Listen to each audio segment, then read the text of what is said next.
Este panel tiene que ver con los medios de prueba y contamos con unas personas de alta calidad en cuanto a medios de prueba, porque contamos con una experta de más de 32 años en experiencia en las leyes ambientales, designada la licenciada Diane Sachs, que va a ser nuestra primera ponente, designada como entre las primeras 25 abogados de Canadá y ciertamente entre los primeros 500 abogados en toda la nación, una persona con una exquisita educación en las leyes ambientales, cuenta con un PhD en esta materia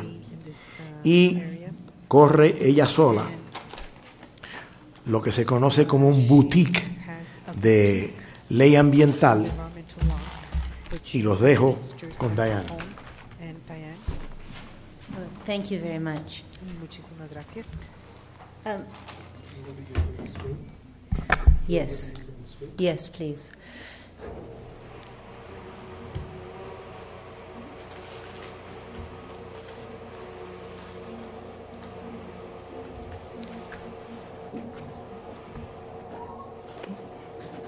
Hopefully this will show up.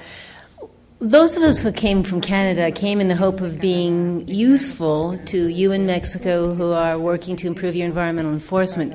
Now, judging from what we heard so far today, you don't do a lot of sampling and analysis in your environmental cases.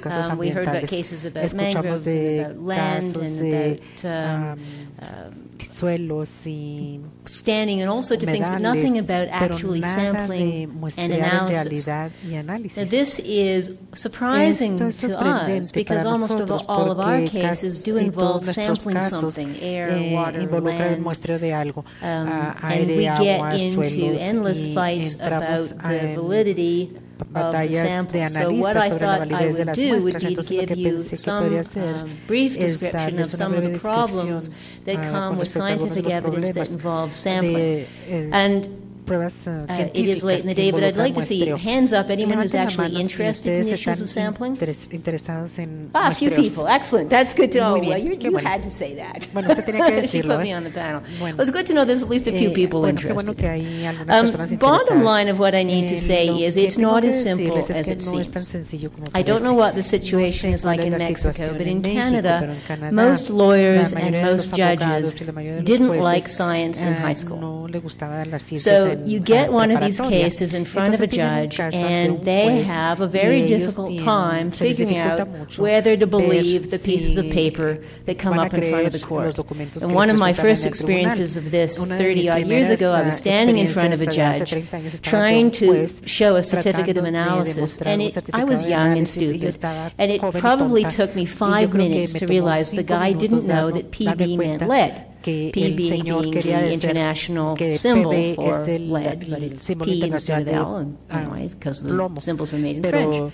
So there are, at every level, when it comes to presenting scientific evidence to a court, there can be all kinds of problems. But sampling and analysis is really nowhere near as simple as it seems. And every year I find yet new ways in which engineers and scientists can mess up. I guess they mess up as much as lawyers do, but sometimes we can't tell. So the most important things for avoiding some of the problems we have had are having clear rules for what counts as a valid sample. And I don't know, do you have that in Mexico? Do you have a clear set of rules? Well, if you don't, this would be a good thing to have. Thorough training, I cannot emphasize this too much. People are always thinking, especially when they're new in environmental enforcement, that you can just give somebody a pail and tell them to go take a sample and you'll end up with a valid sample. The answer is you can't. There are lots of ways for samples to go bad, and it takes a lot of training to know how to do it well. And finally, meticulous attention to detail. I guess that goes without saying. So what are the kinds of things that can go wrong? In terms of the 3 stages, sampling, analysis, and reporting. Sampling is where most of the problems come. And there are almost an infinite number of ways to get your samples wrong. The first question is, how many samples do you have? Someone mentioned this morning that you go out and you take a glass out of the river and you say, see, I have a problem. Well, one sample does not give you statistical validity. The information that I've received is minimum number of samples for a statistically valid result is 12 to 15. Now, sometimes you can get away with less. Some laws will allow a prosecution on the basis of a single sample. So, for example, we have sewer bylaws in Canada which will frequently say that a single sample is sufficient evidence of noncompliance, even though statistically it isn't. But if you don't have a statutory rule, then how do you know that the sample that you've taken actually is representative of whatever it is that you're sampling? Correct locations, very common problem. Indonesia, for example, made an effort a number of years ago to actually begin environmental enforcement. Now, of course, it was not accidental that in a Muslim country, the person they decided to pick for the very first environmental prosecution was a Chinese who raised pigs. Okay, not accidental at all, but they put a tremendous amount of time, effort, and prestige into making this prosecution happen, and they accused this chap of terrible water pollution, which he may in fact have been guilty of, but there were lots of other sources. And they took a sample at his location, and they took a sample downriver, but they didn't take enough samples upriver. And so after 5 years of effort and a tremendous amount of prestige being invested in this case, they ultimately lost. So it's very, very important to identify all of the upstream sources, to take enough samples in all the right places. Then there's questions about what tool to take the samples in. If you ever get an opportunity, and again, I don't know whether this exists here, so forgive me, but there are environmental consultants in Canada who make part of their business to take samples, and they put on a show every couple of years where they bring all their fancy different drilling equipment, and you can actually go and see the difference between a solid stem auger, a hollow stem auger, a horizontal sampler, a pionnier. And these things sort of meant nothing to me when I was a young lawyer, but they're very important because you can take certain kinds of samples with one machine that are good for certain purposes, and other samples that are not. So if your problem is petroleum contamination, and you take it with a solid stem auger, your sample is invalid. And I happened to find out about this halfway through an $8 million case. It is tremendously important that the right tool be used. And sometimes on a very, very simple level, we had a case some years ago where somebody used a shovel where they should have used a trowel, and they didn't use a separate clean trowel for the actual sample that they took, which meant that there was a risk of cross-contamination. Correct tools, terribly important. Correct containers, terribly important. There are certain kinds of samples have to be taken in brown glass jars. Certain kind of samples have to be taken in plastic bags. Certain kind of samples have to be taken, each one in their own way, and that's why we have these very long series of rules as to what you take and what. Because if you take a volatile sample, again, if you're worried about benzene, for example, and you take that sample and you put it in a plastic bag, it's gone. You take a sample of liquid, of a volatile, and you don't fill the jar all the way to the top, your sample's invalid. And then, of course, there's quantity. We've had a couple of cases. We had one lawsuit just last year that we got almost to the point of settling, and then this was again a multi-million-dollar lawsuit. We were spending a great deal of money on transactional costs. We got right to the point of being able to settle, and we couldn't settle because they'd only taken half a glass of a sample instead of a whole bottle of a sample. And when you only took half a glass, they could only analyze certain petroleum fractions and not the one we really needed. So, lots of different ways to get the samples wrong. If you do get a correct sample, then the question is, does it represent the thing that you're sampling? So presumably you don't care so much what's in this bottle. What you care about is what was in the river. It doesn't automatically follow that just because you take a bottle and you put it in the river and you take out that you've got something that's representative of the river. And one of the ways that I learned this one was, again, when I was a young prosecutor and rather intimidated by all these scientific folks that I was working with. I was working with a scientist in a prosecution for pesticides. This was a case where a company had been legally entitled to spray pesticides along a railway track, but what they were not entitled to do was to spray them into the river, which is where there were fish and people got drinking water and so on and so forth. So my wonderful witness, I find this out halfway through the trial. He's on the stand, he's under cross-examination, he's told us this whole thing about how he took the sample in a bottle. The defense counsel says, well, where did you get the bottle? Now, I'm sitting there killing myself. Why didn't I think to ask him where he got the bottle? I assumed that he had a proper sampling bottle. We have vans with proper equipment specifically for this. No, it turns out that this nice chap was home with his family having a barbecue and he got a call that there was a problem, and he went straight out there and he found an orange juice jar lying on the right-of-way in the place where it had been legal to spray, and he picked that bottle up and he took the sample and analyzed and found pesticides in it. Okay, this was not good. Fortunately for me, the defense counsel was even stupider than I was, and he didn't know that this was a problem, and neither did the judge. The judge happily went and convicted the people, and afterwards I said, oh my goodness, what should we do? But anyway, that was that. Okay, so it really does matter how you take these things, and there's all sorts of ways for samples to become contaminated. And, you're the lawyer, you can look really stupid. You're standing up there in court yelling at these bad guys, and it turns out it was your own people's fault because you didn't know what they were doing. If you use the wrong kind of gloves on certain kinds of samples, you can contaminate the sample. I had one case where the engineers, God bless them, saved, $25, and they put in a plastic casing in the monitoring well instead of a metal casing. But they were sampling chlorinated organics. Chlorinated organics eat plastic. Any sample you take from that well is invalid forever. Now, I didn't know this. Right? It comes to me, looks a nice piece of paper. See, we got these samples, everything's fine. It's not fine. So what I have learned over the years is don't take anything for granted. Do not, of course you have to trust your experts, but you have to trust them after you grill them, because you cannot assume that the numbers that they've given you are reliable, and you cannot assume that the lawyer on the other side is going to be as stupid as the defense counsel and I were in my pesticide case all those years ago. There's lots of other ways to get samples that are no good.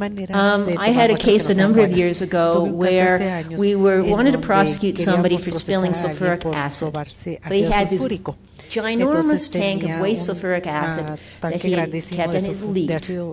And he had a containment pond, and so he had this nice guy. We heard earlier about the witness who was blind. This guy actually was blind. But anyway, his system was he had some pH paper, and he would go down and he would dip his pH paper. Do you know what pH paper is? Yes, no? Okay, so it's little pieces of paper that change color depending on whether what you're touching is acidic or basic.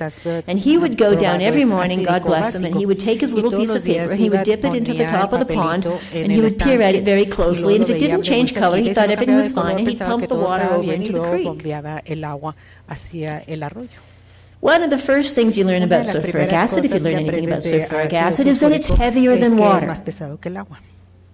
So what happens in your nice pond? Where is the sulfuric acid? At the bottom. Where's the sample being taken? At the top. What happens as soon as the pump goes on? They kill everything in their path. Right?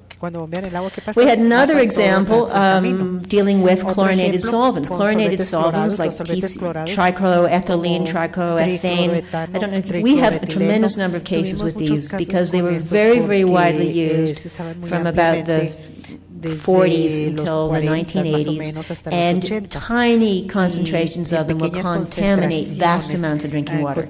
And they don't break down very fast, and as they break down over time, they become more toxic and end up with vinyl chloride, which is a Class A carcinogen. So, they're a big problem, and they're almost everywhere. And because they're heavier than water, where is the worst contamination? Is it at the top of the groundwater? arriba del agua subterránea? No. Okay, this seems obvious, right? Esto es obvio, ¿no? It's heavier than water. You measure the top of the water, you don't have to wear stuff. How many cases do you think has this been done wrong in? And one of the problems with underground is where's bottom? ¿Dónde está el fondo? It depends on the hydrogeology. You might have nice simple hydrogeology, you've got a layer of sand, and then a nice layer of clay with no cracks in it. Well, then at least if you know that, you can go down to the bottom of the sand and measure it there. In real life, how often does that happen? Not much. So there's a lot of problems where you take the sample, whether you can get it representative. Lots of other problems, but I won't get through all of those. Heterogeneous solids. Now we have lots of cases where different rules apply depending on whether something is hazardous. Do you have that in Mexico? Anybody know? Do you have that? No? Right. Well, it's important for us to know whether certain solids are hazardous. And if, for example, under the Basel Convention, there are different rules for hazardous wastes than there are for non-hazardous wastes. So, let's imagine that we have here in the front here a pile of old computers. Is that pile leachate toxic? Well, to determine whether something's leachate toxic, you have to grind up a piece of it, and then you pour water through it, sort of like a coffee filter. Which piece do you grind up? Anybody got any ideas? I mean, you can imagine you take 5 different pieces or 10 different pieces or 100 different pieces out of this pile, you're going to get a different result. You have that in any kind of mixed waste. So we have a number of cases actually dealing with whether or not a heterogeneous solid has been sampled. Probably I've got 2 of them right now. We're having a big fight with the government. Then there's the whole question of, all right, let's say you got past all of these and you've got your sample in your hand, okay, or hopefully not in your hand, but in somebody else's hand. They've got this sample in their hand. Now, do you analyze this or not? And what do you analyze it for? Because in most cases, people take many more samples than they want to analyze. It's cheaper to take the sample than it is to analyze them.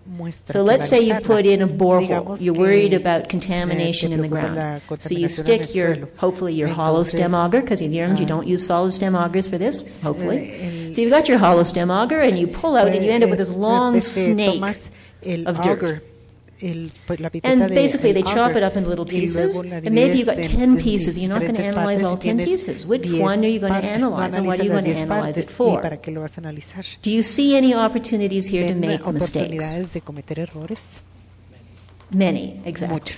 So one of the ways that people decide whether or not which one of these 10 you analyze is by what they call field evidence. And there's fancy names for them, but basically there are sniffers, little machines that will light up if they have certain kinds of volatile organics, and they may be calibrated to hexane or methane or whatever. And theoretically, if your consultant knows what they're doing, or your person who's sampling, they've kept careful records of what the sniffer says at each one of these samples. And usually what you want to know is which are the worst samples, right? Your concern is how bad is the contamination.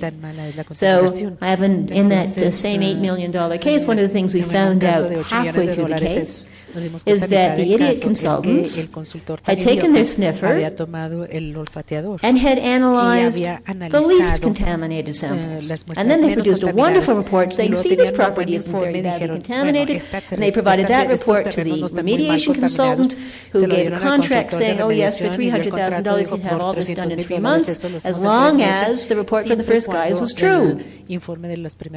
Well, was it true? No. So they spend another $300,000 in another 3 months, and another $300,000 in another 3 months. At the end of that, they realize that they're all wrong, that everything that they've done for the last year is wrong, that they've now gone $1 million down the wrong road, and it was all ruined from the beginning because these idiots took the wrong sample for analysis. Then there's all sorts of things that can happen to the sample. Let's assume you've got the right sample. Now there's lots of things that can go wrong with this sample. The first thing is what they call preserving samples. Now normally when lawyers think about preserving things, usually you think about saving something so that it isn't changed. Right? I mean, isn't that what you'd think of in preserving a document? Well, that's not what the engineers think of. So if you take a certain kind of a sample from metal, when they say they're preserving the sample, they're adding acid to it. Honestly. That this changes things. Now, this mattered a great deal in one of the cases that has been going on for the last 15 years in Ontario. It's cost I don't know how many millions of dollars. And there's a number of different INCO decisions. In the materials that were handed out to you, there's a reference to one piece of this very long saga. But the basic story was that back in 1994, there was a very bitter winter and then a sudden thaw. And during the sudden thaw, a tailings effluent treatment pond that INCO had overflowed. And this pond had nickel in it. Now, one of the problems with this is that in the area where they mine nickel, there's already nickel in the rock. That's why they mine it there. So if you run water over the normal rock, what do you get? Nickel. So how do you know whether INCO put the nickel in the water or whether this is natural nickel is the first problem. Second problem, when you preserve the sample, let's say there were little pieces of solid nickel. It's not illegal to have solid nickel floating around in a pond. The legal question was, what's the dissolved nickel? When you add acid, what do you do to the solid pieces? Come on, folks. Somebody remembers chemistry here. You add acid to solid metal, you get dissolved metal. Then you measure the dissolved metal and you say there's too much dissolved metal here. Does anybody see a problem with this? So the third round of this same prosecution was just decided this summer. Usually judges don't figure this stuff out. Forgive me to the judges. But this judge said, that doesn't make any sense. He went back and looked, well, he didn't go back. The defense went back and showed all the studies that had been done to develop the number, how much nickel is too much. Every single one of those studies was done on dissolved nickel. It's a test of how much dissolved nickel is bad. It's not a test of how many little pieces of nickel are floating around. And then there's the whole question of, is it refrigerated? Is it kept dark? Do you transport it properly? Do you have a proper chain of custody? Can you show that it wasn't left out baking in the sun for a couple of days? And this is obviously a particular problem in developing countries where they don't have refrigeration around. So in the Indonesia case, for example, that was a huge problem. They couldn't take samples that depended on refrigeration because by and large they didn't have the refrigeration. So they had to pick parameters that would survive the methods that they had to take it. Otherwise, you'd be going through a lot of time and effort for nothing. All right, let's assume you did everything right so far. Are you safe yet? No. There's lots of ways for the lab to mess things up. So the first question is the lab qualified for the analysis that you want? Now, the International Standards Organization has a voluntary standard, 17025, ISO 17025. Anybody who deals with labs, look this up. Because a lab that isn't following this standard does not know enough to take a sample you're going to rely on. It is not simple stuff. It's very highly technical. 17025 is a quality standard. It's like ISO 9000 or 14000. What does a quality lab look like? And in addition, you may have domestic rules as to what qualifications you have to have. Then you have to know that not only is the lab qualified, but the actual analyst does it. So let's say there's 100 people in this lab, and 6 of them know how to do the analysis you want, and you've got one of the others. What good is it? Nothing. And are they using the correct method? Do they have the right kind of sample? There's lots of other ways they can muck up. Then there's also things that the lab can do wrong with the sample. We talked about refrigeration before. It's also important. It's nice for you to keep it in an ice box while you drive it to the lab, but what if they just leave it out in the hall on a hot day? That's the end of that. Timeliness, every sample, well, not every sample, many samples have a best before date. It's sort of like yogurt. It may not be stamped right on it, but you can only, the result is only valid if you analyze it within a certain number of hours or days of when it was taken. If you've got a busy lab with a long backlog, they may miss that date, in which case, what good is your sample? Nothing. So a tremendous amount of time and effort has to go into a quality lab to make sure that they identify what has to be done, when it has to be done, make sure that it gets done by the right people, in the right method, on time, all of it documented properly. As you can see, this is not a simple thing to do. And then there's a couple of other questions about how you manipulate the sample. Now, one of the cases that we have a lot of, I know you mentioned animal waste earlier, when manure goes into water, it kills fish. But it kills fish a number of different ways, and one of the ways that manure, if it doesn't just take all the oxygen out of the air, one of the ways manure kills fish is unionized ammonia. Now, what's really important here is ammonia comes in two forms. There's a kind you buy to clean your windows, but it's in a dynamic equilibrium, ionized and unionized ammonia, and for whatever reason, the unionized ammonia will just eat the gills off fish. It will kill them. And the proportion of ammonia between ionized and unionized is not stable. It's strongly affected by temperature and pH. So, in the Fletcher versus Kingston case, the investigators take the samples, this is of water, where they're worried about what's essentially manure in it, and they take it back to the lab, and when they take the sample, it's at 9 degrees centigrade, because this is in a big, cold Canadian river, it never gets warm.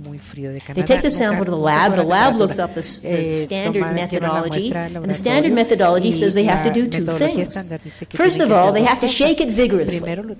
When they shake it vigorously, it changes the pH. It increases the pH, makes it more toxic. Then they have to warm it to 15 degrees centigrade. When you increase the temperature, you make it more toxic. Then they do a toxicity test.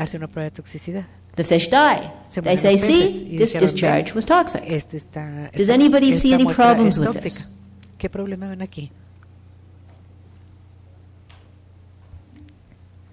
Although in that case, the city still got convicted. The judge said, well, the method's the method, right? It's got to be right.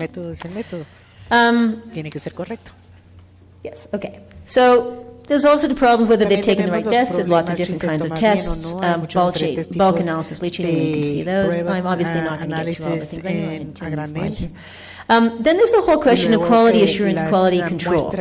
If you get a report from a consultant or from an inspector on any project, they've got to tell you what their quality control was.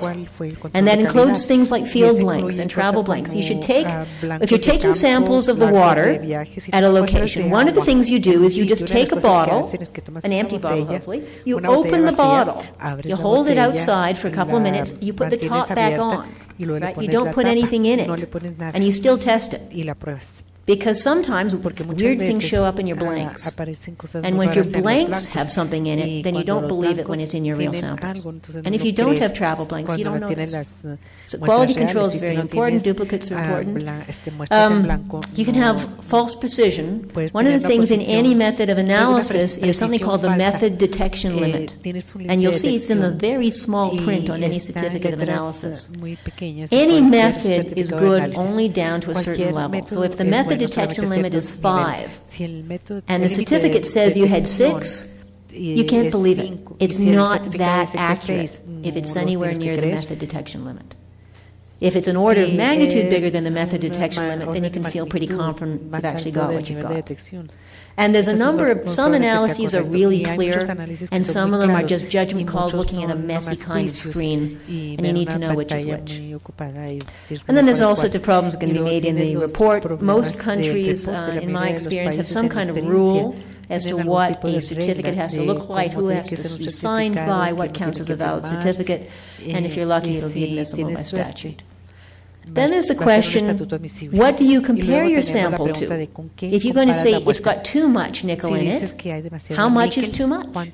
And there can be a lot of different factors that affect which is the appropriate benchmark depending on the land use and the type of water course and the nature of the offender in some cases, many other cases.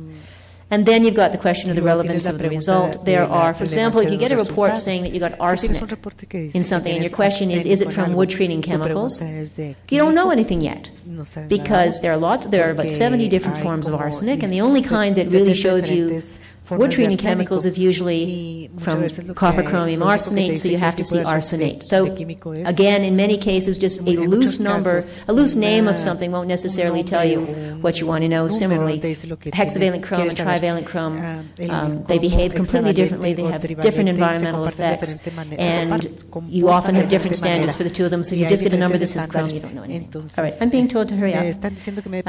There are other special cases that I was going to talk about, which I guess I won't get to unless we have questions, but you've got totally different rules if you need to measure noise and vibration, completely different set of rules if you're dealing with odor, and a different set of rules again if you're dealing with lay witnesses rather than professionals. So for all of those, you need clear rules, you need really thorough training and meticulous attention to detail, otherwise you're going to think you have a good case and you don't. Thank you very much.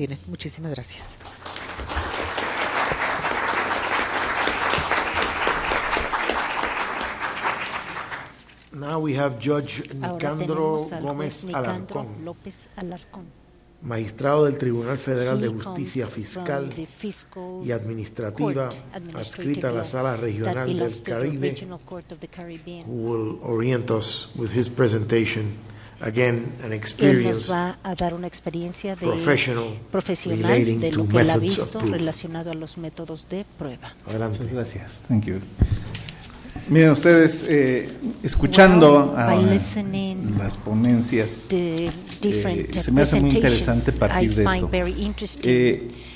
Como bien lo dijo el magistrado Cruz Quiros, del Colegio de Materia Administrativa en la mañana al iniciar los trabajos,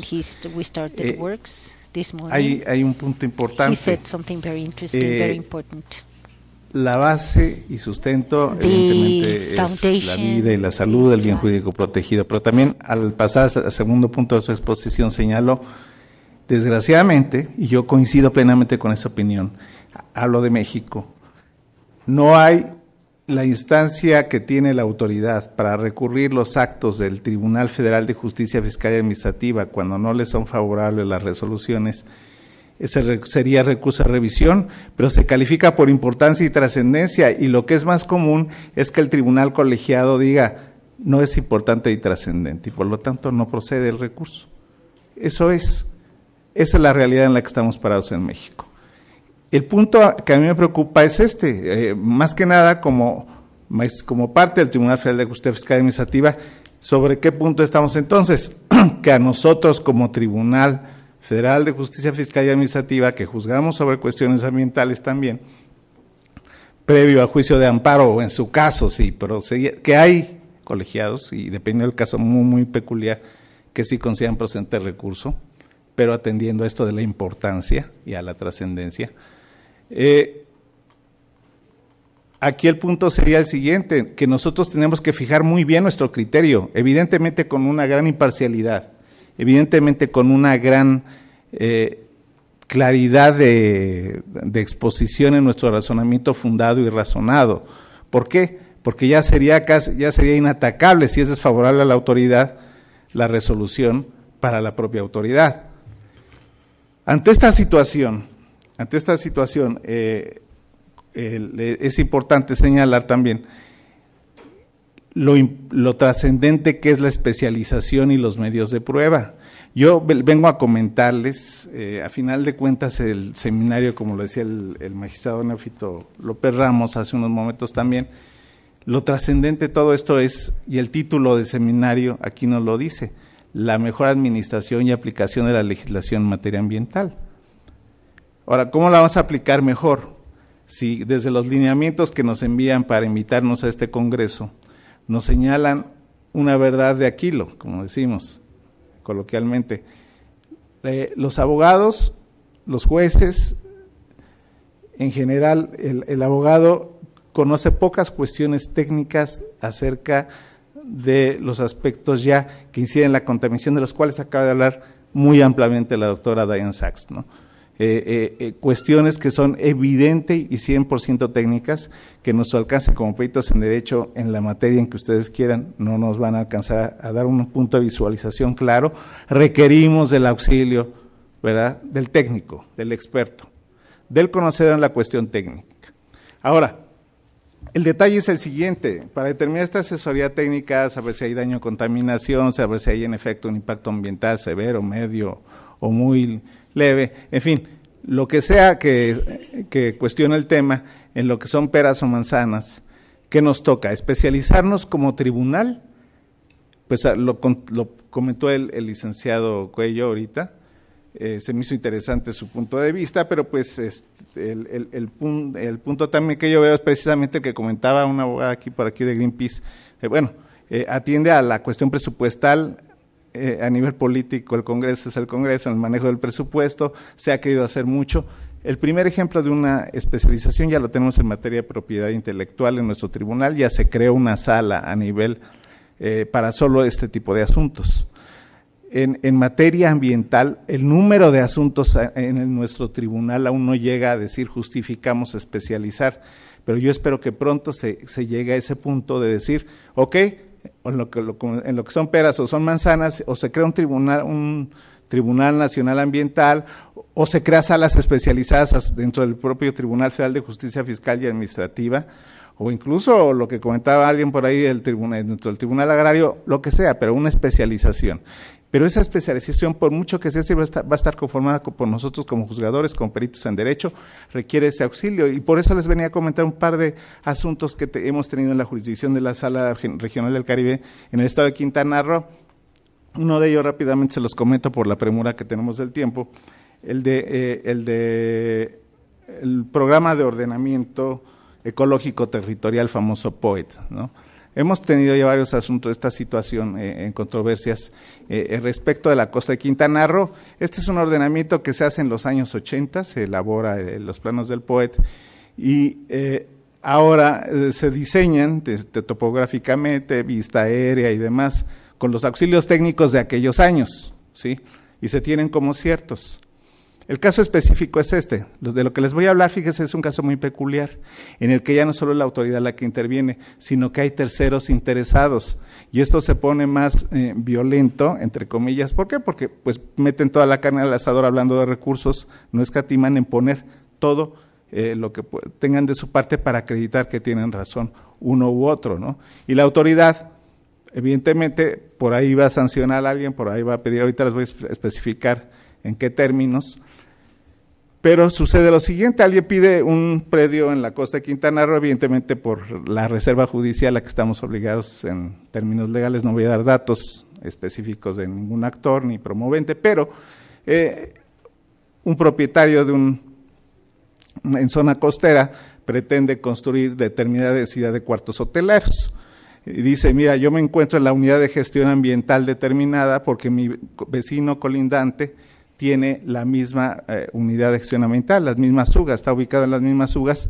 De acuerdo a este esquema del POET, la autoridad le dice que no, en fin, le niegan en este caso el permiso para que aumente su densidad de construcción de cuartos hoteleros, porque el impacto ambiental sí sería severo en ese sentido. Dice, ¿por qué si el vecino sí, yo no? Y demás, ofrecen las pruebas, evidentemente el POET no va a coincidir. Si ahora tenemos el geoposicionamiento global famoso, el GPS, pues ya no hay, ya sabemos que es por vía satelital, que es triangulado, en fin, hay una exactitud tremenda en este sistema de medición. Ya es mucho más fácil, para esto hubo peritajes tanto del un tercero interesado como de la autoridad, como del actor, y tuvo que intervenir finalmente un perito tercero de parte del tribunal, finalmente. Y aquí lo interesante es esto, que no coinciden las posiciones del POET. Y dice, bueno, nosotros estamos obligados como autoridad a fundar y motivar nuestros actos en derecho. El POET, el Programa de Ordenamiento Ecológico Territorial, nos obliga, pero la medición técnica no coincide y aparentemente quiero creer que es la más precisa. Esto lo dejo a reflexión. No voy a decir el sentido en el que hemos resuelto este tipo de asuntos, pero está interesante porque nosotros finalmente lo que pretendemos, lo que se pretende es definir a qué alcance la legislación o la reglamentación ambiental debe dar alcance a estos avances técnicos. Esa es mi reflexión en cuanto a este primer caso, para mí muy importante, ¿no? el definir, pues nosotros como juzgadores, bueno, ok, hay una evidente discrepancia entre lo que me dice el plano del POET, los planos del POET, con los que me señalan los peritajes. ¿A cuál debo atender finalmente para dar mi resolución a nivel jurisdiccional? Eso es interesante. Otro rápidamente, el de un caso de otro, también en la costa de Quintana Roo, en una base de playa, en el que aquí sí el tercero interesado denuncia porque consigue la autorización en un momento dado un hotel de construir. Si podemos poner por favor la presentación, si son tan amables en cabina. Ahí construyen un espigón sobre la costa. Ese espigón divide, ¿sí?, las playas de dos hoteles. Uno está en el extremo izquierdo y el otro hacia acá donde está el extremo derecho. Tiene una longitud. ¿Cuál fue el motivo por el que la autoridad ambiental concedió el permiso para construir este espigón? Bueno, pues fue el motivo para evitar que el oleaje afectara en un momento dado la calidad del agua y sobre todo la reproducción de especies marinas que se venía deteriorando. El problema fue más adelante cuando el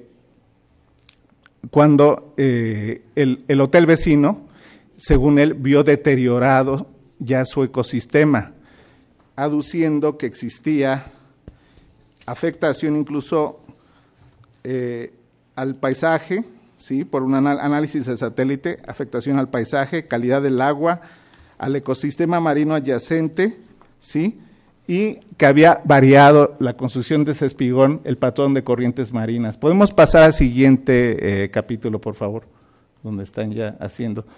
¿Qué ofrecen aquí en estas? Hacen la pericial en batimetría, ¿sí? Para esto nosotros tenemos que localizar a un oceanólogo. Les voy a decir la verdad de este asunto. Pedimos el auxilio del Instituto Nacional de Ecología, pedimos el auxilio naturalmente, el Instituto de Ciencias Marinas de la UNAM, en varias instancias, para tener nuestro peritaje tercero. No queríamos el de la autoridad, porque ellos son parte. No queríamos el de los de tercero interesado en la actora, porque ellos son parte. Uno de ellos hasta se trajeron su perito del Instituto de Ciencias Marinas en San Diego, California, desde donde quieras. Pero aquí lo interesante es que ellos están haciendo sus análisis a través de estas en este caso de batimetría, pues están haciendo ahora sí que la cartografía marina, para ver con precisión la división de las áreas que en efecto pudo haber afectado el espigón y si varió la flora y fauna marina de uno y de otro lado, ¿sí? Todo esto requirió de la intervención de un perito especialista, tuvo que venir gente del extranjero, un norteamericano, especialista en batimetría, hacer estas mediciones. Tuvieron que hacer, y gentes biólogos, una bióloga, en fin, estuvieron haciendo todas estas mediciones para determinar si se había afectado en efecto el ecosistema, pero a nivel submarino, ¿sí? Esto para ver calidad del agua, para ver si había daño a arrecifes de coral, en fin. Ustedes pueden ver, ahorita vamos a pasar más adelante, si podemos pasar al capítulo o al archivo 8, por favor. Entonces ustedes ya están viendo ahí las diferenciaciones que estamos, bueno, y aquí. Ahí es donde afirman, me afectan el oleaje, están midiendo precisamente a qué grado está afectando el oleaje ya la zona costera. El otro está alegando, me quedé sin playa, me quedé sin vista bonita. Yo no sé si alcancen a ver ustedes, bueno, que guste al terminar tengo aquí una foto donde se nota claramente la diferencia, discúlpenme, dejé el USB en Cancún donde traía esto, pero bueno, es una foto donde se ve claramente la diferencia, pero eso, la diferencia de tonalidades en el color del agua, ¿nos va a decir que existe contaminación o afectación ambiental? Pregunto, ¿sí? Ahí es lo interesante de estos casos. Entonces, ahí es lo interesante de estos casos, y ellos dicen, mira de mi lado cómo se ve turbio, casi no hay especies marinas, en fin, ya está cambiando todo esto. ¿Pero qué nos requirió esto? A mí lo que más me llama la atención es lo siguiente, conseguimos una oceanóloga, ¿sí? conseguimos una oceanóloga con doctorados en Holanda, en Alemania, en fin, excelente en la Universidad Nacional, dispuesta a entrarle este toro de actuar como perito tercero de parte del tribunal, porque nosotros lo que queríamos era que nos dieran luz como juzgadores, como abogados. Desgraciadamente se nos enferma la señora y bueno, 1 año y medio en conseguir un perito. Eso aparte de justicia tardada no es justicia, decimos. Ese es nuestro gran problema. Le estoy hablando de una cuestión de cuestiones costeras, que se supone que es lo que más tenemos en México y demás. Imagínense de lo que está hablando ahorita la doctora Sachs, que es algo todavía más complejo, hablando de contaminación de residuos y tóxicos y demás. Pues hablaríamos ya de otras cosas. Pero, claro, yo les dije, es gente que echa toda la carne al asador y todo, y por ejemplo aquí en este caso la legislación vigente hasta hace 1 año y 2 años, de acuerdo a al antiguo Código de la Fiscal de la Federación, que se modificó a raíz de hubo un cambio a raíz de la Ley Federal de Procedimiento Contencioso Administrativo. Los peritajes de los terceros los pagan las partes, y aquí no chistaron en pagar lo que cobró el perito oceanólogo que finalmente nos hizo el peritaje, que finalmente actuó como tercero, y analizan todo este tipo de evidencia, ¿sí? De que se meten. Si podemos pasar al siguiente archivo, por favor. Ahí es donde vemos mucha evidencia, vemos diferencias, ¿sí? Dice, el espigón me afectó, ¿sí? ¿Cuál era la resolución de la autoridad? ¿En qué sentido? De que el espigón, como hubo modificaciones en el blog, porque se dieron un reforzamiento al espigón de como se había autorizado, le ordenaron la demolición, ¿sí? Era un acto que a final de cuentas sería irreparable, en su momento dado le concedimos la suspensión, para el efecto de que permanecían las cosas en el estado en que están, y de hecho el juicio ahorita, porque están en cierto trámite todavía, aún la verdad es que no se ha fallado, por eso no estoy dando mayor dato, pero yo lo quiero dar como ejemplo de lo que hay que batallar y de lo que yo ahora les voy a proponer, que propondría aquí a esta mesa, a este congreso, a este auditorio, qué tendríamos que hacer en relación a estas cosas. Estar en contacto, no como comunidad de instituciones educativas, institutos de investigación, autoridades, muy importante, el tribunales colegiados, en fin, todas las instancias que en alguna manera tenemos que ver, estar conjuntamente en contacto para tratar de acudir a este tipo de foros, de buscar gente especialista que nos venga a ilustrar cada vez más de estas cosas. Porque así nosotros nos encerraron en una junta de peritos, mejor nos encerramos un par de días. Explícame bien y detalladamente cómo se hace un análisis de batimetría, ¿no? Que ya luego que nos explicaron, bueno, es al fondo submarino lo que es la cartografía al plano terrestre, eso es en esencia, ¿no? Pero lo interesante es eso, lo interesante es determinar, ¿sí? A través de medios de prueba, qué podemos hacer. Esa sería mi sugerencia, finalmente capacitarnos y más capacitarnos. Haya nuevo tribunal, no haya nuevo tribunal, haya sala especializada, lo tomen los locales y los federales, quienes estén ahí en la función de definir jurisdiccionalmente controversias, en efecto, tenemos que estar especializados, pero requerimos finalmente, y todos, o sea, la autoridad evidentemente que está más involucrada, tiene en ese sentido más conocimiento, pero la autoridad nos va a venir a capacitar, decimos por ejemplo nosotros, y bueno, no es que no, y le pedimos el auxilio, se vale que la autoridad nos venga a decir, mira, hay cuestiones técnicas que yo tengo asuntos que tú no manejas, pero que te van a servir de información para que tú juzgues mejor, para que tú impartas mejor justicia, o un consultor particular, o un investigador en alguna universidad o instituto de investigación, ¿sí? Eso es la propuesta, darnos y circularnos la información, para mí muy importante. Eso es todo de mi parte, muchas gracias.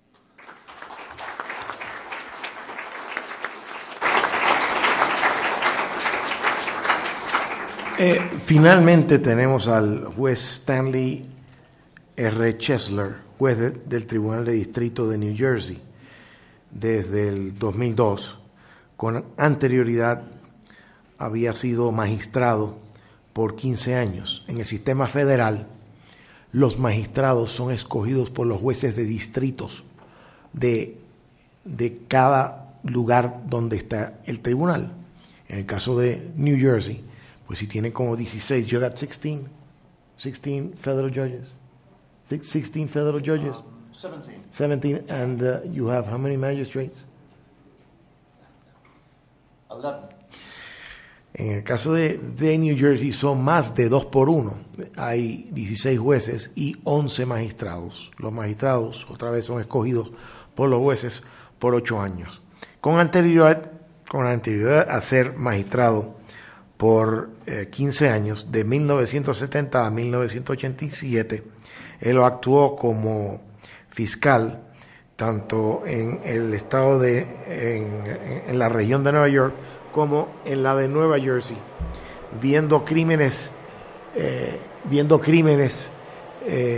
violencia organizados, viendo crímenes en la relación obrero-patronal, lo que se llama union racketeering, y viendo crímenes serios de drogas en el estado en la ciudad del Bronx.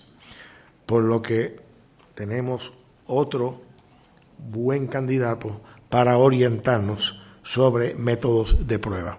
Con ustedes el juez Chesler. Thank you.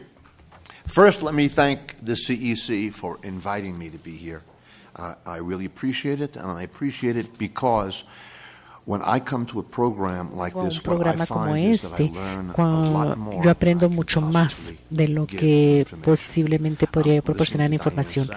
Escuchar a Diane Sachs y a mis colegas de México, lo que sí aprendí, entre otras cosas, es que en realidad tenemos problemas muy similares en Estados Unidos. Lo que se ha convertido en un problema para los jueces de nuestros tribunales es evaluar pruebas científicas. Como indicó la señorita Sachs, la mayoría de los jueces y abogados no entraron a esa área de empleo al ser científicos. Y acaban de escuchar al juez Domínguez explicar mi educación. El procesar al crimen organizado y casos de sindicatos no me califica para evaluar las ciencias de casos legales ambientales. Y ese es un problema que casi todos los jueces de Estados Unidos tienen. Pero las ciencias es uno de los problemas más importantes y pruebas científicas, y las pruebas científicas son muy importantes en todos nuestros casos. Y para enfatizar eso, nuestro centro de educación jurídica tiene ahora un manual de 639 páginas, dando asistencia a jueces federales de cómo pueden evaluar las pruebas de expertos científicos. La introducción a ese manual fue escrita por uno de los jueces del Tribunal Supremo, Stephen Meyer, y él indicó qué tan importante es para los tribunales evaluar pruebas científicas. En su prólogo dijo, la búsqueda no es una precisión científica, no esperamos investigar todas las sutilezas que califican de buen trabajo científico. Un juez no es un científico y un tribunal no es un laboratorio científico, pero consideren el comentario hecho por William Foley, es físico, y después de preguntarle si un documento estaba equivocado, Foley dijo, cito, ese documento ni siquiera está suficientemente bueno para estar equivocado. Nuestro objetivo es evitar decisiones legales que reflejen la ciencia de este documento. La ley tiene que tomar decisiones que forman los límites de un conocimiento seguro. Esto va compuesto por el hecho de que las ciencias en sí pueden ser muy inciertas y controversiales con respecto a muchos de los asuntos que se presentan ante un tribunal. Pero el tipo de ciencias que el juez Breyer mencionó se le refiere en Estados Unidos como ciencias chatarra. Y el problema de los tribunales federales y los tribunales en todas partes es sacar las ciencias reales de las ciencias chatarra. Nuestros tribunales supremos expidió una serie de opiniones hace algunos años que le dan la confianza a los jueces federales con la tarea de decidir si o no las opiniones científicas expertas son suficientemente confiables para que un jurado o el juez que está como el juez de hecho lo pueda considerar. La decisión fue en un caso que llamamos el caso Daubert y requiere que los jueces federales actúen como el guardián para evaluar si o no las testimonios de expertos científicos se pueden tomar en cuenta. El tribunal tiene que evaluar el testimonio de los expertos en base a un sinnúmero de criterios que son algo flexibles. Pero primero, el tribunal tiene que determinar si una teoría de expertos puede o se puede ha sido probado, se puede probar y se ha estado sujeto a revisión por otros expertos en el área y si se ha publicado. Si hay o no una tasa de errores para la teoría de los expertos y la existencia y control de muestras, las operaciones de técnicas, y si la teoría ha encontrado aceptación general en la comunidad científica. Y como es flexible, muchos tribunales agregaron bases adicionales para evaluar estos testimonios. Por ejemplo, si o no la técnica o el método se usa fuera de los tribunales. Porque lo que hemos descubierto es que tenemos a expertos que se especializan en hacer una sola cosa, atestiguar en un tribunal y muchas veces usar metodologías que sí se usan en el mundo comercial, en el mundo en donde la gente toma sus propias decisiones empresariales. Nunca se podría confiar por gente en el mundo real comercial. La función final del juez en esta decisión, en estas circunstancias, es determinar si el conocimiento científico ayudará al juez de hecho, si está basado en suficientes datos, si la información está basada en métodos reales y si el testigo es confiable y si el experto tiene la experiencia o no y la capacitación que lo califica como experto en ese campo. Es muy bueno decir todo esto, pero esto se está haciendo en frente de jueces que no son científicos. Déjenme darles una muestra de cómo se hacía esto en un caso muy complejo en Estados Unidos. Le pidieron al tribunal que determinara si o no percloroetileno. Y eso es la última vez que lo menciono porque apenas lo puedo mencionar. Apenas lo puedo pronunciar.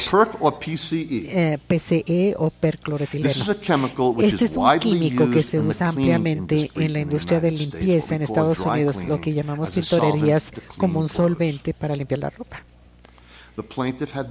El demandante había sido empleado en una tintorería y la cuestión era si el PERC causa o fue la causa de leucemia en la gente.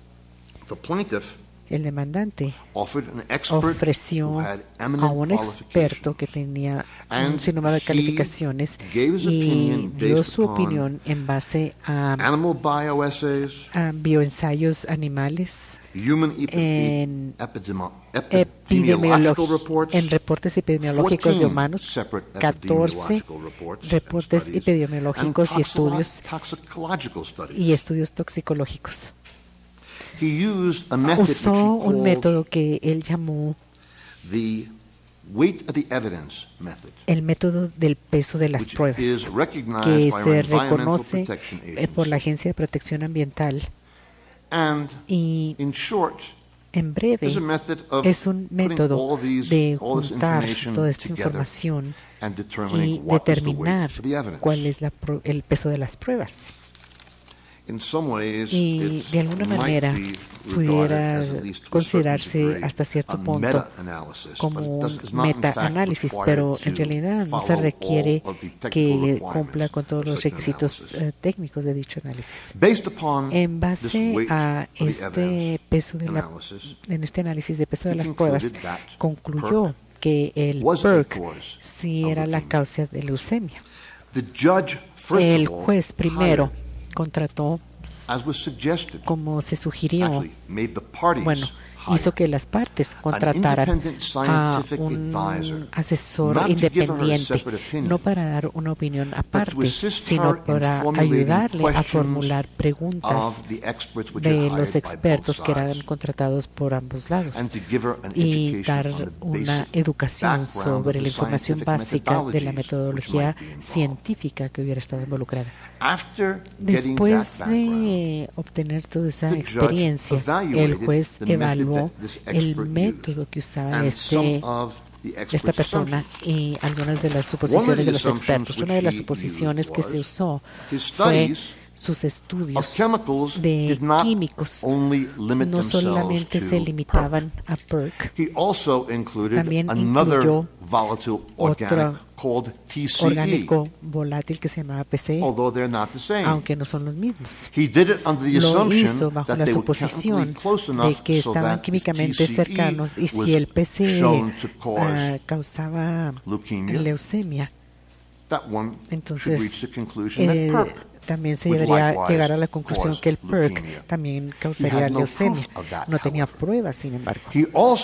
También analizó estudios que demostraban una relación entre el PERC y diferentes tipos de cáncer, aparte de la leucemia, suponiendo que si la exposición a PERC causaba demostró una relación con otros tipos de cáncer, que sería lógico suponer que también podía causar leucemia. Una vez más, sin ninguna demostración de cómo llegó a esa suposición. Finalmente, cuando vio los 14 estudios epidemiológicos en humanos, de manera conveniente, le dio el mayor peso a su propio estudio, a pesar del hecho de que ese estudio involucraba únicamente 7 muestras. Una vez más, bajo análisis estadístico, el análisis estadístico no fue muy confiable. En base a todo esto, él expresó su opinión experta de que el PERC causaba leucemia. El juez de distrito en este caso dijo que la metodología está perfecta, pero que no había usado la metodología de manera correcta al en realidad dar razones sólidas, válidas de por qué sopesaba un estudio sobre el otro y por qué estaba considerando los estudios que demostraban la causación de otros químicos que causaban otros cánceres y que demostraba que el PERC causaba leucemia. Y en base a eso, ella se negó a considerar los testimonios de expertos. No llegó a la conclusión de que el PERC no causaba leucemia. Lo que sí concluyó fue que no había pruebas válidas, que fue suficiente para apoyar ese hallazgo. Ahora, ese es el tipo de trabajo que los jueces en Estados Unidos tienen que llevar a cabo todos los días. Y es muy difícil, especialmente si tu carrera anterior fue poner a criminales en la cárcel. Pero es muy importante porque este tipo de decisiones pueden ser las bases para que se cedan cientos y miles de dólares y potencialmente hasta millones de dólares. Y lo que encontramos es que tipos similares de procedimientos se están llevando a cabo todo el tiempo.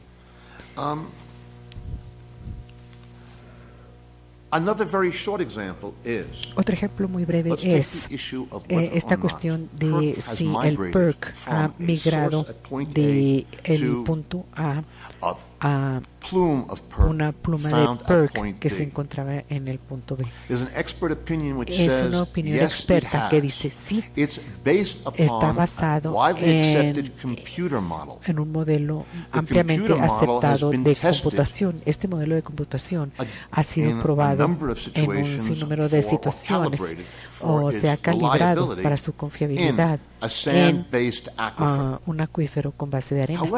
Sin embargo, el acuífero que está involucrado en este caso específico es un acuífero de roca sólida que se ha desmoronado y nunca se ha probado el agua ahí. Entonces el experto expresa su opinión diciendo, yo puedo decir con cierto grado de certidumbre científica en base a mi modelo de computación que el punto A es la pluma de PERC que se encontró en el punto B. No creo que tengamos que ser demasiado expertos para concluir que eso no es el tipo de testimonios expertos en los que el demandado en un caso debe llegar a un acuerdo con cientos de millones de dólares de pérdidas.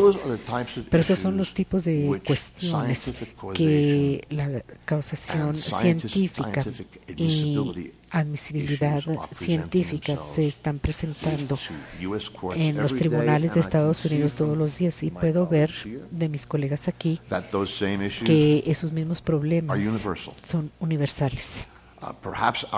Tal vez nuestra experiencia puede ser de asistencia y tal vez los ejemplos de contratar a expertos para por lo menos que le asistan a jueces no científicos con asistencia técnica sin expresar su opinión, sino ayudarnos a hacer las preguntas correctas. Puede ser útil para todos nosotros. Gracias.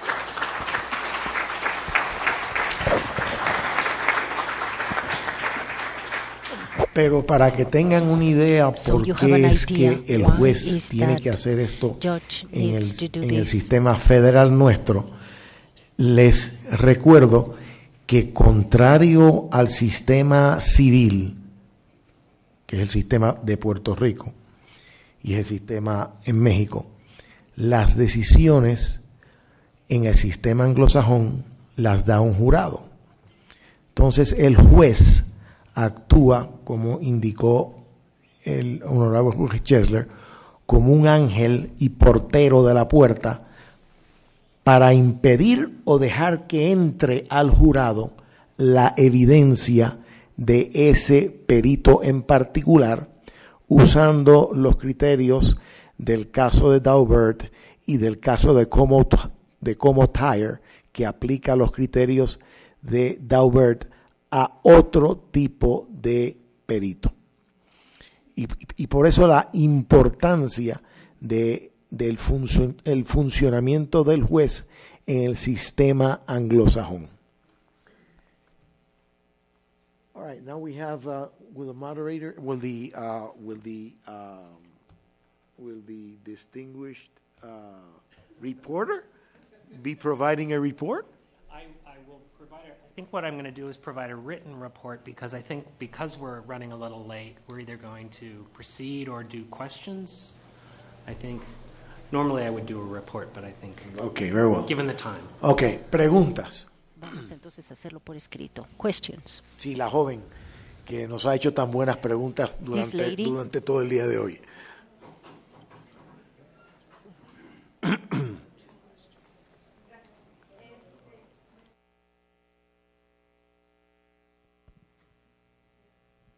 Sí, gracias. Mi pregunta es para los dos jueces.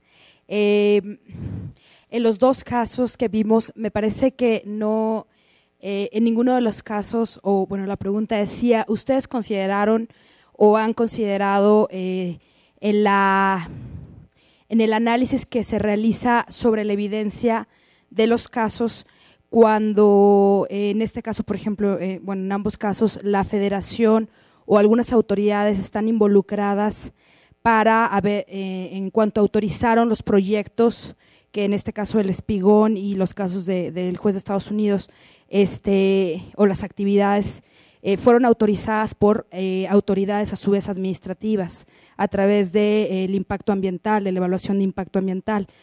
Mi pregunta es si ustedes han considerado la posibilidad de revertir la carga de la prueba en razón de que la autoridad administrativa, que la autoridad administrativa durante la evaluación de impacto ambiental debió considerar que los efectos adversos que ustedes están ahorita evaluando, si existen esos efectos, ya debieron haber sido evaluados por la autoridad ambiental en cada uno de los países en razón del principio precautorio. Ellos debieron haber evaluado eso y a mi entender esta es como debe empezar a operar la carga de la prueba, revertirla para que la autoridad, o sea, no demostrar, nosotros los demandantes o recurrentes no tendríamos que demostrar si tenemos cáncer por alguna actividad ilegal o si el espigón está afectando o no el ecosistema, sino más bien preguntarle al juez a la autoridad administrativa si el promovente de ese proyecto demostró en la evaluación de impacto ambiental que no se va a ocasionar ese daño, que esa es la razón de la evaluación de impacto ambiental que está sustentada en el principio precautorio. Gracias. Respecto de la cuestión, del espigón que está haciendo comentario la abogada, de hecho sí, hay una autorización previa, pero que haya tomado la base precautoria para decir puede causarlo o no, precisamente por eso se estuvo concediendo en su momento el permiso para la construcción del espigón. El problema fue cuando el tercero interesado, vecino del hotel a un lado, dice ya me afectaste flora y fauna marinas, calidad del agua, el oleaje y aparte la vista, me la estás afectando hasta el paisaje.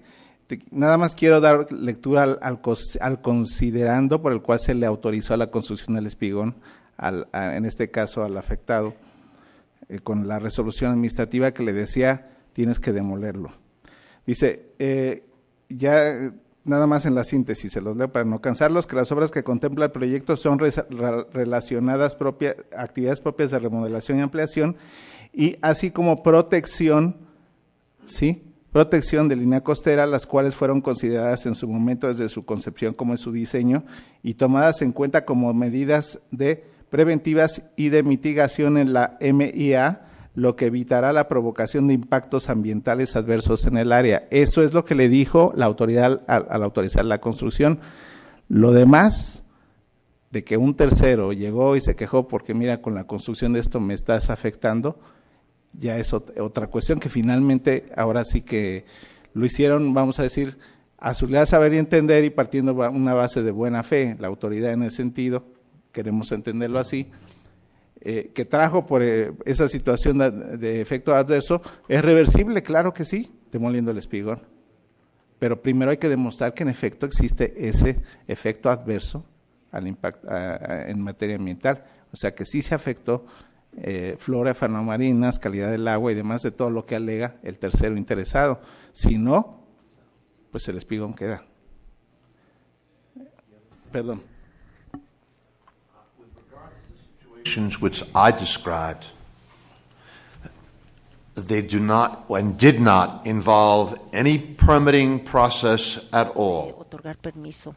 Much of Gran parte American de environmental law la ley ambiental o derecho ambiental de Estados Unidos implica la remediación y los daños que ocurrieron de lo que ocurrió en el pasado. Y estas dos situaciones, lo que yo describí, lo que implica realmente es un testimonio científico sobre algo que no estaba reglamentado anteriormente en ese momento por parte del gobierno de los Estados Unidos.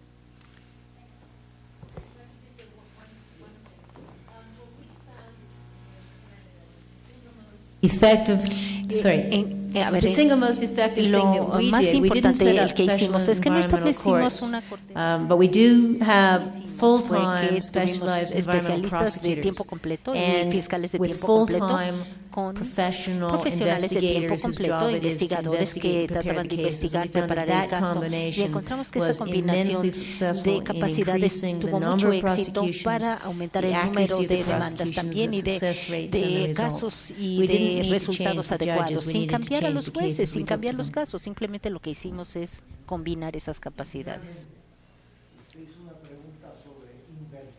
La prueba. This is a question about reburning the test. No hay nada malo con invertir la prueba bajo nuestro sistema anglosajón, siempre y cuando que no sea al saque. Es decir, al saque quiere decir que empezamos con una inversión de prueba. Después de que el demandante haya traído algún tipo de quantum de prueba, usted puede invertirlo. Lo sucede a cada rato en nuestros casos laborales, en los casos laborales patronales, en los casos de discrimen, en los casos bajo ADA, en los casos bajo ADEA, etc. Hay una inversión de prueba en ese tipo de casos, pero no es al saque. Habría, yo creo, problemas constitucionales serios con que al saque usted le pida al demandado que pruebe lo negativo. ¿Usted entiende? Es como una prueba de probar lo negativo. Gracias. If I just might add, additionally, it all depends on the nature of the case.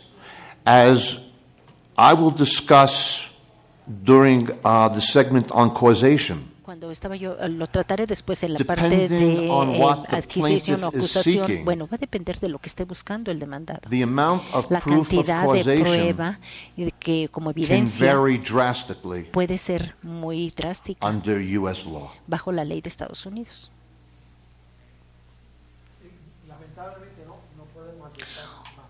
Unfortunately, we cannot just accept more questions. We are 1 hour and 30 minutes delayed.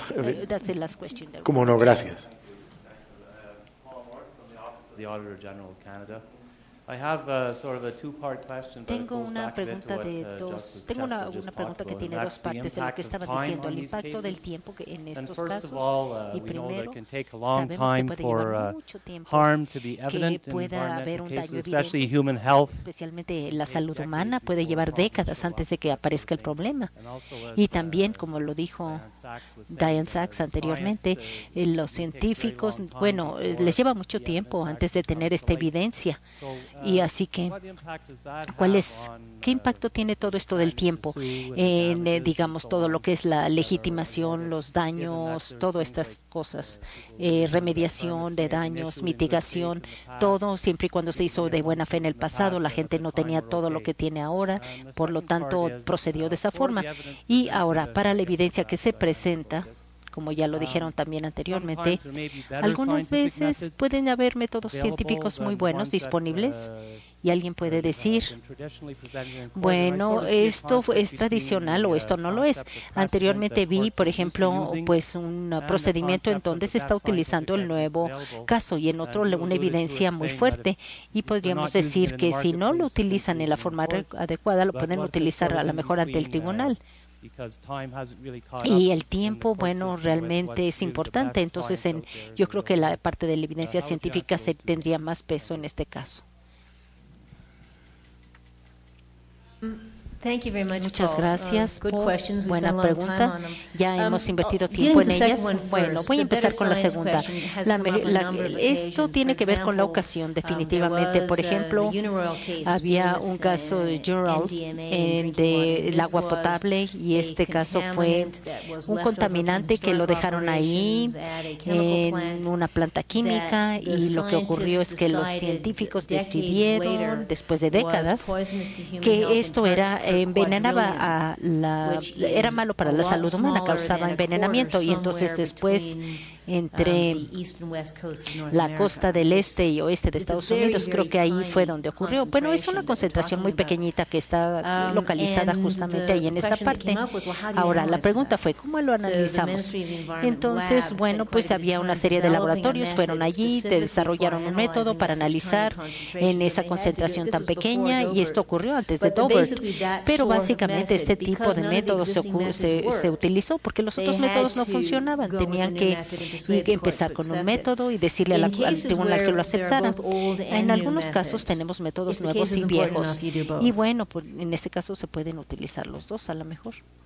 En cuanto a la primera pregunta de retroactividad, bueno, pues en ese caso sí ha habido mucha ley en cuanto a retroactividad, y uno de los ejemplos más conocidos es el caso de Tacomingo, y este es una fundidora en Columbia Británica, en Canadá, y ellos estaban operando bajo los permisos de Canadá, siempre cumplían con la ley canadiense, operaban esta fundidora durante 100 años. Hasta que hace unos 20 años empezaron a tratar toda esta rebaba en el río, y todo perfectamente legal.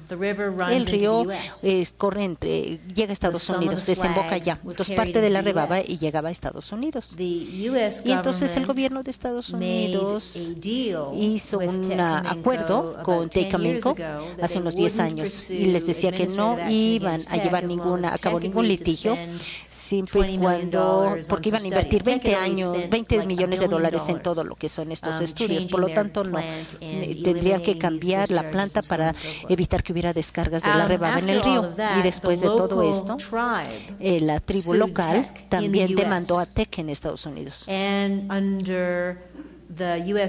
Bajo la ley de Superfondo de la Corte Suprema de Estados Unidos, este año precisamente, se decidió que TEC estaba violando la ley en Estados Unidos, aun cuando habían ya logrado un acuerdo. Bueno, pues no tenían un permiso de Canadá, y esto no era una excusa. Por lo tanto, la Corte de Estados Unidos dijo que TEC estaba violando la ley americana porque los metales estaban lixiviando en el terreno de Estados Unidos bajo la fuerza del agua. Así que el tribunal en los últimos años ha estado muy contenta de poder imponer esta responsabilidad retroactiva, incluso en estos casos donde es injusto para la organización.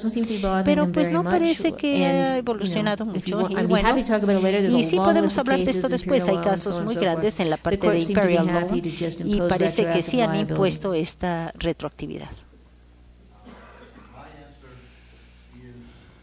Mi respuesta sería que la mejor cuestión o problema científico, respuesta a un problema científico.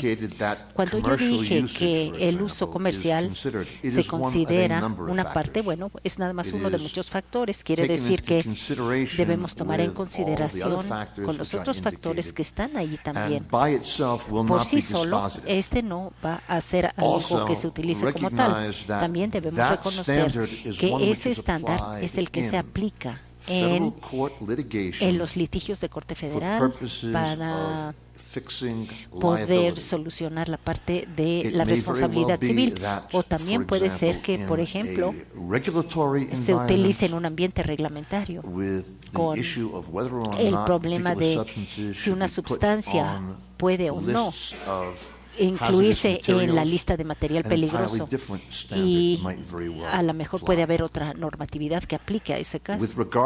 Con respecto a la retroactividad, Diane tiene razón.